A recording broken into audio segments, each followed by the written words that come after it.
Hi guys, 2025 July month 12th ஸ்டாண்டர்டுக்கானது first midterm examination எல்லா சப்ஜெக்ட்டுமே இப்போ கம்ப்ளீட் ஆயிடுச்சு. அது லாஸ்டா நடந்த பயாலஜி எக்ஸாம் இருக்கு இல்லையா, அதோட கொஸ்டின் பேப்பர் இப்போ நம்ம கிட்ட இருக்கு. அதுக்கான ஆன்சர் கீஸ் வந்து நம்ம பார்த்துடலாம். ஓகேங்களா? ஸோ இதுல ஃபர்ஸ்ட் இதுக்கு முன்னாடி நான் இன்னொன்று என்ன சொல்லணும் அப்படின்னா, இதுல இருக்கிற கொஸ்டின்ஸ் எல்லாம் பாத்தீங்கன்னு வச்சுக்கோங்களேன், எல்லா கொஸ்டினுமே நம்ம வந்து ஃபர்ஸ்ட் மிட்டம் எக்ஸாம்னு சொல்லிட்டு இம்பார்ட்டன்ட் கொஸ்டின்ஸ் வந்து நம்ம அப்லோட் பண்ணிருக்கோம். அதுல இருந்து மட்டும் தான் கேட்டிருக்கிறோம். ஓகேங்களா? சோ பயங்கர ஈஸியா இருந்துச்சு. அந்த கொஸ்டின் பேங்க் படிச்சிருந்தோம்னா இதுல எல்லா கொஸ்டின்ஸுமே நம்ம எழுதிருக்கலாம். அந்த மாதிரி தான் இருந்துச்சு. ஓகேங்களா? அதனால அடுத்தடுத்து நம்ம அப்லோட் பண்ற வீடியோஸ்லாம் கொஞ்சம் பாருங்க. கொஸ்டின்ஸ் அதுல இருக்கிறதெல்லாம் படிச்சுக்கோங்க. உங்களுக்கு ஈஸியா இருக்கும். ஓகே, இப்போ ஃபர்ஸ்ட் பயோபட்னியோட 1 மார்க்ஸ் பாருங்க. First one, select the period of Mendel hybridization experiment. மெண்டலோட ஹைபிரிடைசேஷன் எக்ஸ்பெரிமெண்ட் அப்படிங்கிறது 1857 டு 1863 தான். Sorry, 1850 to 1870. ஓகே, ஃப்ரூட் இல்ல ஃபர்ஸ்ட் ஒன்க்கு நான் ஃபர்ஸ்ட் சொன்ன ஆன்சரே கரெக்ட். ஓகேங்களா? The fruit color is squash is an example of dominant epistasis. Gametes are never hybrid. This is a statement of law of segregation. பேத்தனோகார்பிக் ஃப்ரூட்ல வந்து என்ன இருக்காது அப்படின்னா சீட்ஸ் இருக்காது. ஓகேங்களா?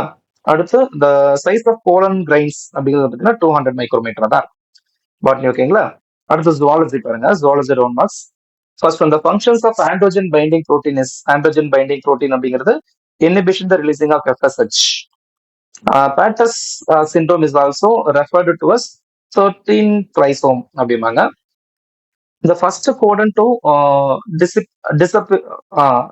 deciphered was which code for அப்படின்னா UUU கோடு தான் first வந்து டிசிஃபர்ட் ஆகும். அது வந்து ஃபினைல் அலனின்ல தான் அந்த கோடு வந்து பிரசன்ட் ஆயிருக்கும். லிப்டஸ் லூப் இஸ் ஏ டேஸ் யூஐடி சாரி ஐயூடி அப்படின்ட்டாங்க. இது வந்து என்னன்னா நான் medicated IUD. In which mode of reproduction variations are seen. இது வந்து செக்ஷுவல் ரீப்ரொடக்ஷன்ல தான் வேரியேஷன் அப்படிங்கிறதே காட்டும். ஓகேங்களா? ஸோ ஈஸியான கொஸ்டின் பேப்பர் தான். இதுக்கான கம்ப்ளீட் ஆன்சர் கீயை நான் உங்களுக்கு இங்க கொடுத்துருப்பேன். ஓகேங்களா? இதை டவுன்லோட் பண்ணிட்டு நீங்க படிச்சு வச்சுக்கோங்க. ரொம்ப யூஸ்ஃபுல்லா இருக்கும். ஏன்னா இதுல இருந்தே குவார்டர்லி எக்ஸாம்க்கு ஒரு சில கொஸ்டின்ஸ் நமக்கு வரதுக்கு வாய்ப்புகள் அதிகமா இருக்கு. ஓகேங்களா?